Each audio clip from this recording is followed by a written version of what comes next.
दोस्तों, आपने इससे पहले वाले भाग में माता अंजनी के पूर्व जन्म की कहानी देखी। अगर आपने वह कहानी अब तक नहीं देखी है तो इसका लिंक डिस्क्रिप्शन बॉक्स में दिया हुआ है। आइए जानते हैं कैसे हुआ अंजनी पुत्र हनुमान का जन्म। दोस्तों, माता अंजनी का जन्म वानर राज कुंजराज की पुत्री के रूप में हुआ। जब माता अंजनी बड़ी हुई तो वे वन में एकाकी तपस्या कर रही थी। वे भगवान शिव को प्रसन्न करने के लिए एक गुफा में घोर तपस्या में लीन थी।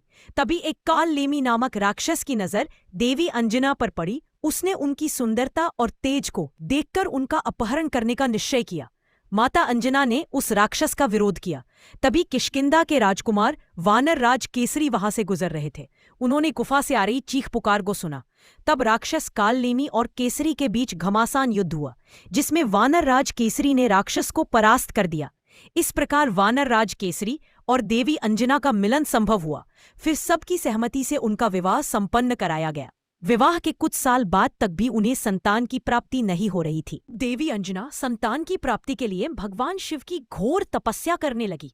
तब भगवान शिव ने प्रसन्न होकर उन्हें वर दिया कि उनके गर्भ से भगवान शिव के अंश का जन्म होगा।